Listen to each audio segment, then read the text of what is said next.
All right, welcome to Bean Scotch Fitness. Yesterday I worked a 12-hour shift, which 12 hours is not that hard to work, except for the fact that 4 hours of that 12-hour shift is working when I usually am asleep. So I went in at work at 3 p.m. and I worked to 3 a.m. That means I'm not getting to sleep until about 4 in the morning. And the time I got home, I was tired. I still took my magnesium.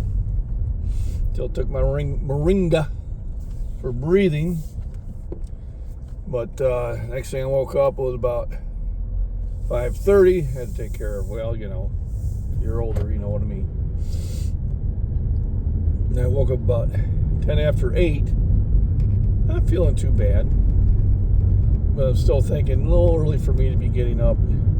Haven't really quite got, literally 4 hours sleep.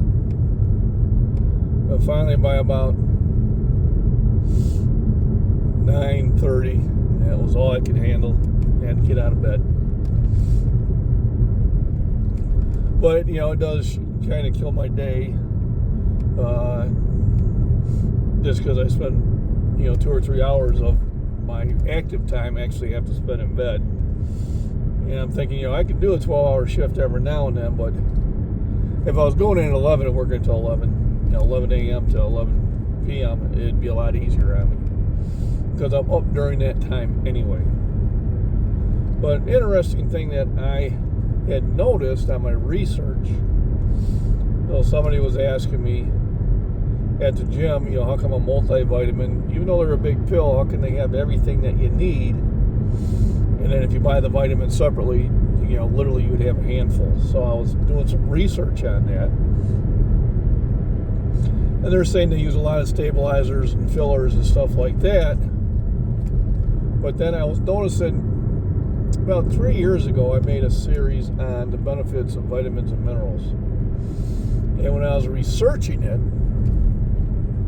basically everything out there was telling you how beneficial that these vitamins and minerals were. So this time going through my research, I seen a lot of the opposite information. And you may want to do this yourself. Like I said, just don't take my word for it.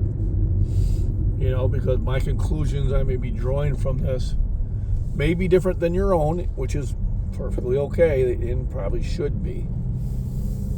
But I really had to dig in hard to find back these articles that said vitamin A was good for you, and vitamin D was good for you, and vitamin C was good for you, and vitamin E, And what I was finding is they're saying, well, we found no correlations between people who took vitamins and people who didn't, between heart disease and stuff like that. And I was thinking, well, that really wasn't the stuff I was finding 3 years ago. Now, they did warn that some vitamins, like vitamin A and vitamin D, you don't want to take too much of. And that's, you have to read the warnings in that. Not always is more better.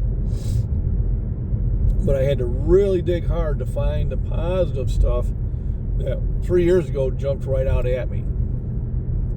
So what changed? Why is the information different?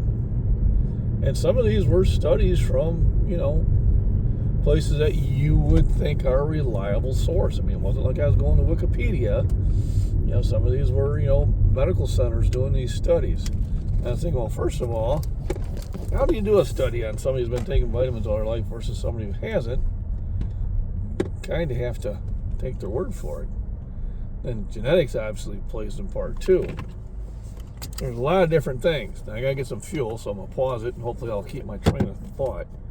Sometimes it wanders. Oh, look, a squirrel. And I'm back.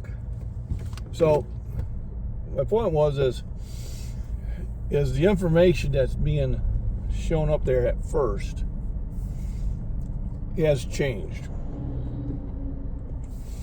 So I'm thinking, why has it changed?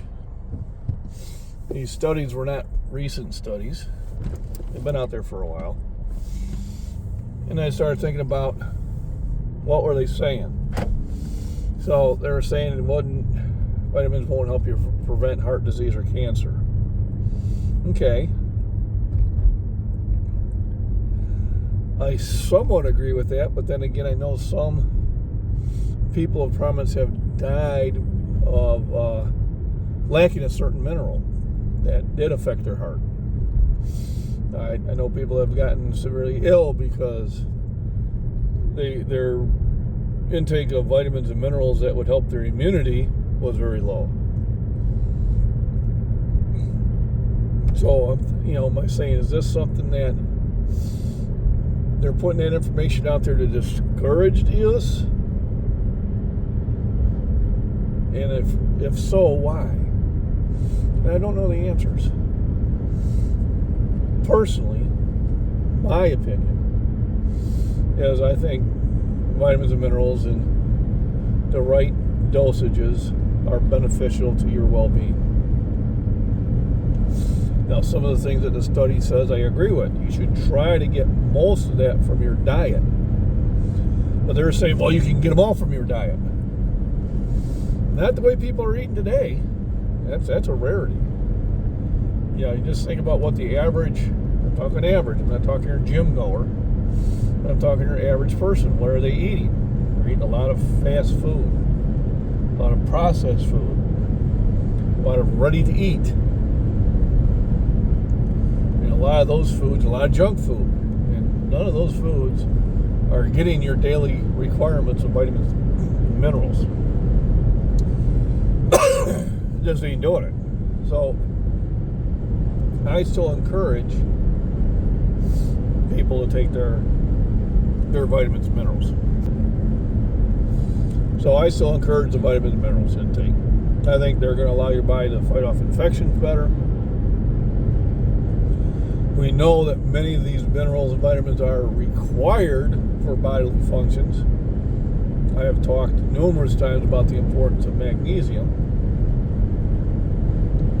and vitamin D, and zinc, potassium, vitamin C, vitamin K, calcium, manganese, selenium. A lot of these things that you don't need them in very large quantities, but they are important to have. Magnesium allows you to absorb vitamin D, helps you sleep at night. Also helps you get rid of food, if you know what I mean. So seeing a lot of this negative information all of a sudden popping out immediately at your search, and you can, do that yourself, type in, are multivitamins helpful to you, and kind of get an idea of what is first showing up. And you may want to try a couple different search engines. This was through Google. Well, I might try MSN, I might try Firefox, or whatever else might still be out there. But my concern is the information you first see has changed. Not saying it's a conspiracy, but it is one of those things that make you go, So a lot of times when I try to teach my kids, still try to teach my kids, is not only look at what the information is out there, but you have to look into what the motivation is behind that information. Because I have a feeling there's a motivation. I don't know what it is. Are they trying to set up the populace to be less healthy? Well, let's look at what they've done. They have said meat and eggs and milk are bad for you, and you should eat cereal, grains, and seed oils. And we're finding out, milk and eggs and meat is not bad for you. Seed oils definitely are.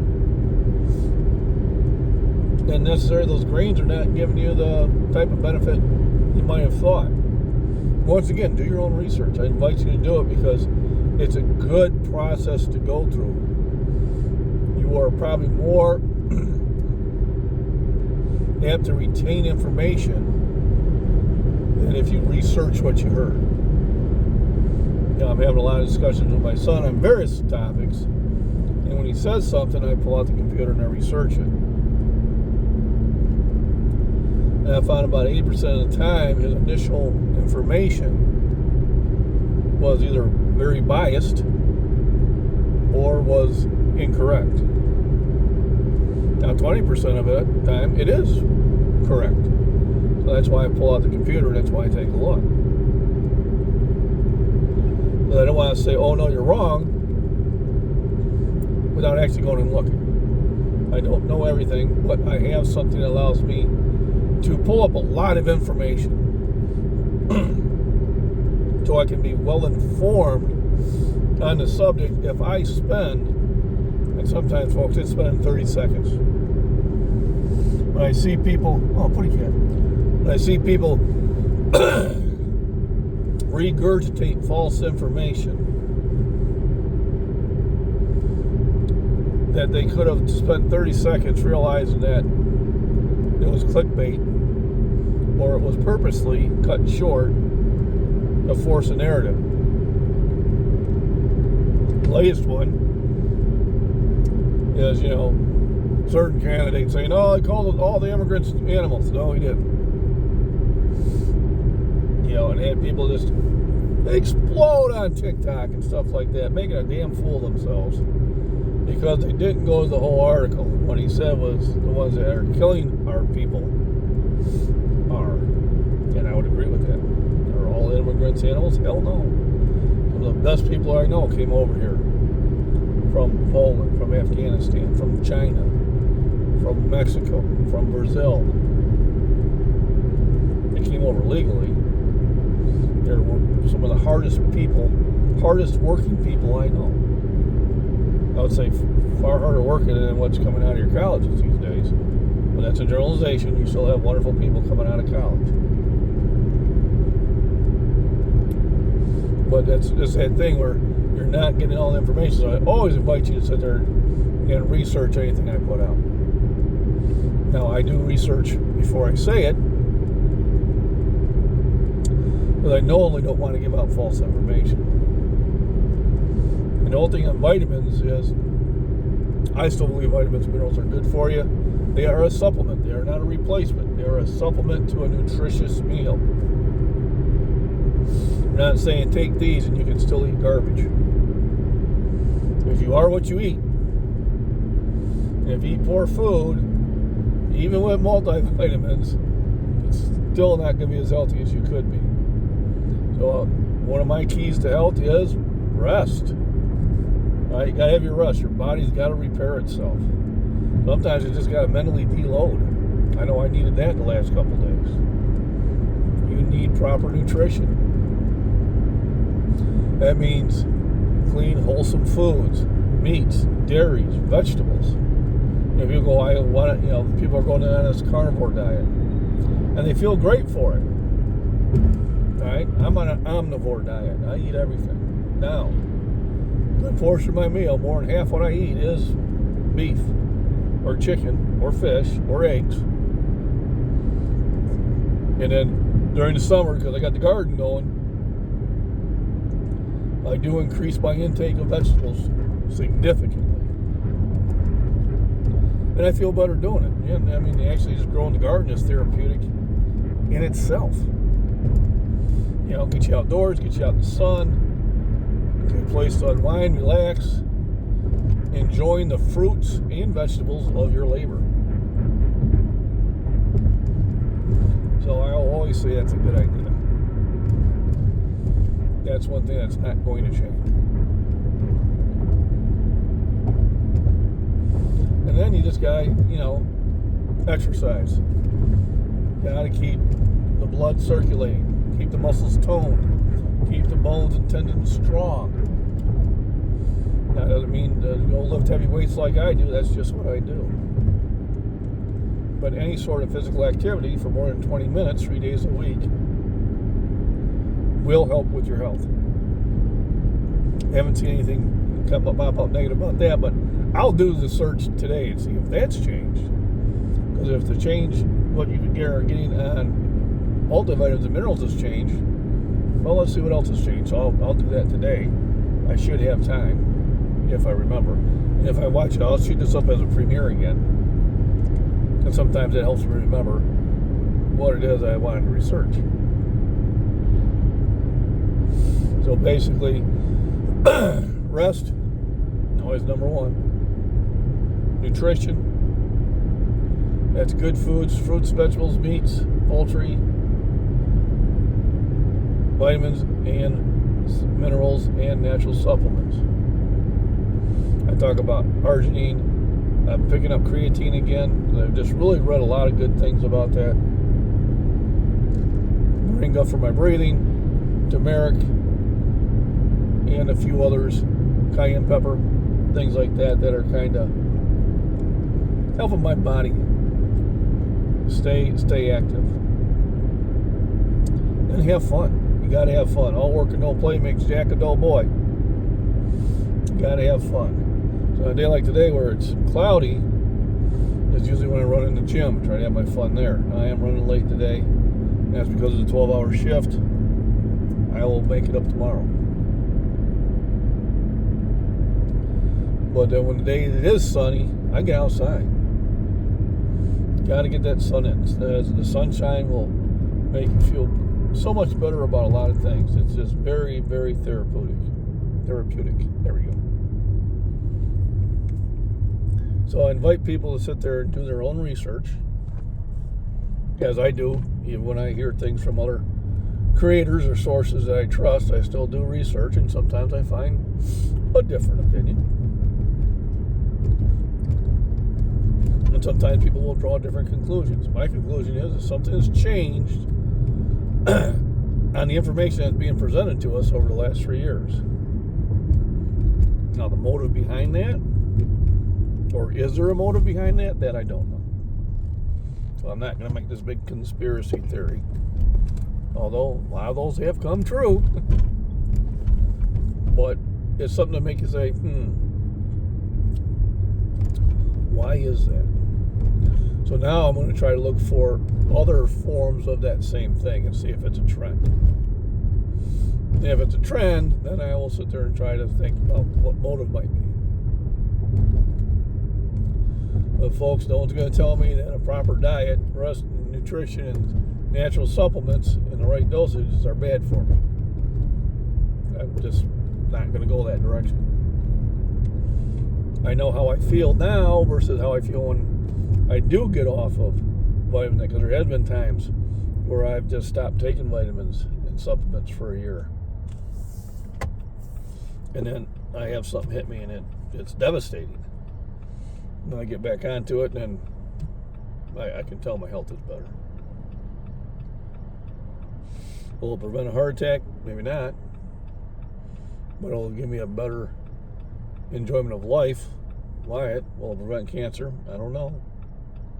I like to hope it would, but we just don't know enough about that yet, or not releasing enough about that yet. You know, the old saying is the reason that there's no cure for the cold and flu is because there's just too much money in it. I find that probable. Not saying it's the case, but I find it probable. We have eradicated some diseases through vaccines. Brings up another point. So with our border being wide open, we've gotten a lot of people coming across that are not vaccinated. And I was having this discussion with the individual, and they said, well, there's been some measles outbreaks. I said, well, we've had a measles vaccine for many decades. And a lot of people have got it. My belief was, if you caught measles, mumps, and chickenpox when you were a kid, it was probably going to be a very rare thing if you caught it again as an adult. Now myself, I either A, never caught those diseases, or my immune system was so good that they really didn't show up very much. So I don't know which is true. But I did talk to a doctor when I was a kid, and he said, well, you may have what's called a natural immunity. Might have got it from your mother, through breastfeeding and things like that, which I told I did. I can't remember, but I told that was it. but they always said it wasn't as good as actually catching the disease. And then later on, they actually came out with some shots. And the shots were supposed to give you protection. I don't think they ever said you'll never get it, but they're supposed to give you protection. I know my father got mumps when he was 40. And he told me they had to put him in a bathtub full of ice to bring his temperature down. So it was a really big ordeal for an adult. So now my wife is worried about there's going to be a measles outbreak. Well, she had the shots. Her kids have had the shots. You know, but that natural immunity from young kids catching it has really shrunk because of the shots. And did we do ourselves a disfavor? Were we setting ourselves up for exactly what's happening where you've got, because my idea, if you're vaccinated against something and that vaccine is supposed to work, you shouldn't worry about what the person next to you has. That was my argument with the Charlie 19 shot. If you had it, why would you worry if your neighbor didn't? If you truly believed that it was going to provide you the protection, they said it would, which kept changing. But, you know, the polio vaccine eradicated it. Smallpox vaccine eradicated, which was cowpox that they used because it gave you an immunity towards smallpox. You know, there's a lot of diseases that they pretty much eradicated because of the vaccines that took decades to make. So if you have a third world country coming in there and reintroducing it, your only concern can be is that you didn't have your kids give those shots. You, as a person who've had all the shots, or have had the disease when you were younger, you shouldn't have any fear of it. Right? I would research that. But that was my understanding. Now, obviously a flu shot doesn't make you immune to the flu because they've got a new shot every year. And whether I have the shot or not, sometimes I still get the flu.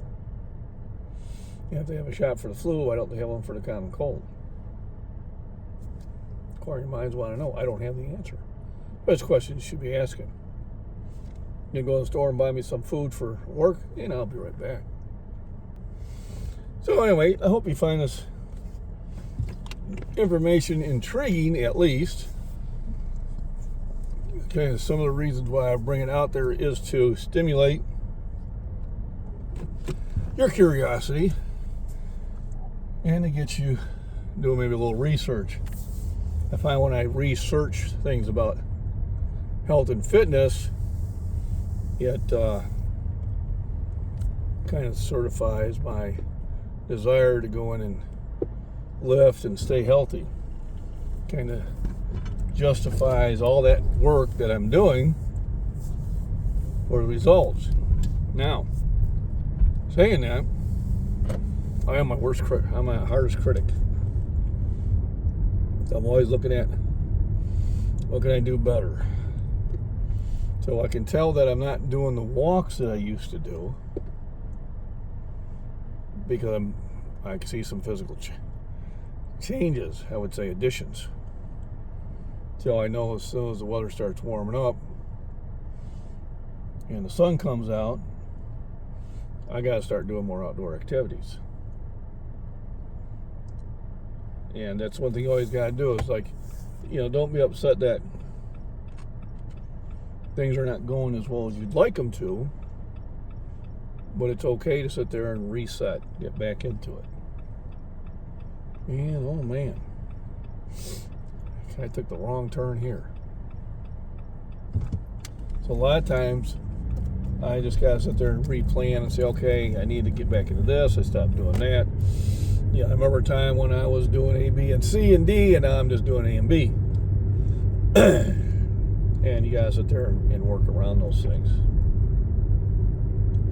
I know a lot of people, they get to this point and they start to get that sense of failure or giving up, and then sometimes they just give up. Well, don't give up. Get back to it. Get back to the game. Get back to those things that work. And it's always the simple things. Fitness is not a difficult science. It is basically your four basics: rest, nutrition, exercise, and have fun.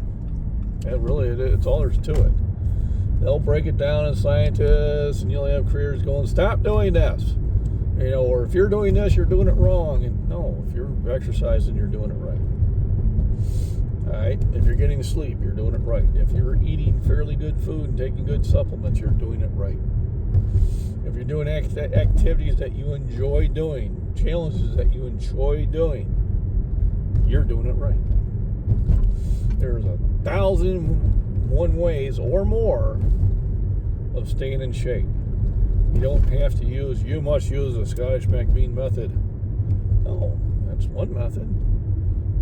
Like I said, over 1,001 out there to use. And I change my method from time to time. I do experiments. I'll sit there and I'll do high reps, low weights for a while.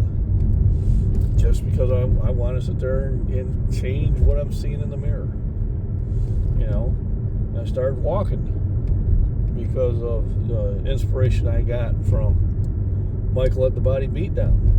You know, I'm doing more squats and leg exercises from the same person, and from Christopher, and from, you know, Last Chance Knives, and a few other creators that do stuff similar to mine, where we're just trying to stay in shape. We're trying to set new goals. We're trying not to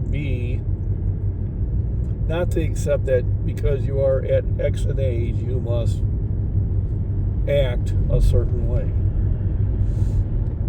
All right, now I'm not talking about being childish. Okay, so Bean Scottish Fitness says I can sit there and act a fool anytime I want. No, that's not what I'm saying. But we don't have to go quietly into that night. I plan to go out fighting, kicking, and screaming.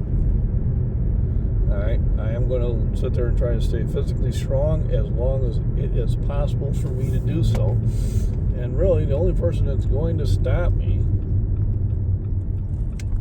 will be me. Kind of got out there a little bit there, sweetie. Should have just kept going. I was turning. So I'm here pulling into work, but I got some time yet. So that's what I'm saying is do your research. If you find something you're interested in, there's a lot of good information out there. There's some bad information too, and you've got to sit there and really look at it. You know, does that sound feasible? Or the information may not be for you. It may be for somebody else. What works for one don't always work for the other, like I told you with these supplements. You know, some worked fantastic for me and some did not. Doesn't mean they don't work, they just didn't work for me. And that's the separation that you have to stay with is, you know, right, just because it didn't work doesn't mean it doesn't. Everybody's individual body chemistry is different. And we have to realize that. And make the necessary adjustments. So, things I want to do, I'm toying with the idea of going out in June to the Iowa Games for discus. Maybe I'll do shot put too.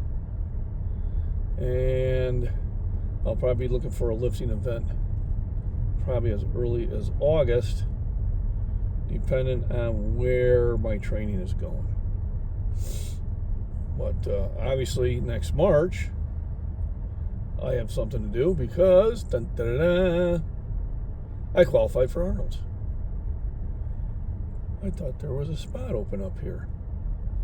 No, you took it. You. Ah, there's a spot. Ah, front row. Front row. We won't have to walk so far today.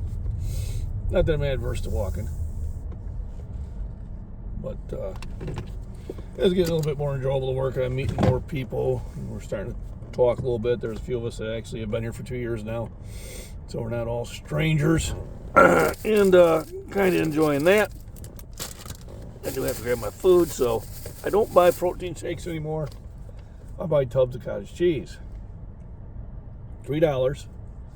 And I'm getting 52 grams of protein. Adverse to $3 to $4 and only getting 20 to 30 grams of protein. What to do.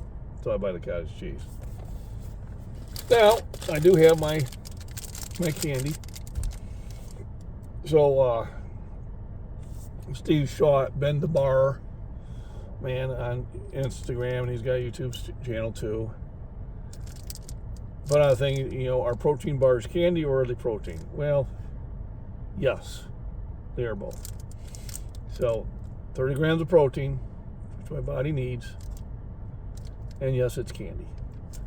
Now, there are better tasting candy out there, but I always call it, this is my healthy candy. So, I'm not going to say, oh, no, it's health food. No, a protein bar is not health food. But if you need some protein, you just got done working out and that, and you need to get that protein fix in, this is a wonderful, wonderful way of getting it. So I buy them from time to time. It's apple pie. It's my dessert. It's my treat. It's okay to have a treat all the time. Just don't make your treat your main meals. So for Easter, we bought 2 pies. A Dutch apple pie, which I like, and vanilla ice cream. So traditional. And then a cheesecake, and then we bought fresh strawberries. So we still have some of the cheesecake left. There's 3 of us in the household now. The boy eats probably twice what I eat. So and then we may not buy dessert again for another month or 2. So dessert, do have dessert, we just don't have it very often. All work and no play makes Jack a dull boy, so remember that. So put in comments if you do, put your own research in and see what you found out, and see if you notice the same trends. Now, the only way you're going to notice it is because you researched something before. And because I did so much research on the vitamins and minerals, that stuck with me. So when I did that again last night and I seen the different results getting pushed to the top, that made me go, what's going on here? So then I'll sit there and do some of the other things on diet and exercise and see if that has changed. I'm hoping it hasn't, but if it has, then it's going to make me think, okay, something's going on. So everybody have a wonderful weekend. It's Friday, TGIF. Remember, rest, nutrition, proper exercise, and have fun. Everybody have a wonderful weekend.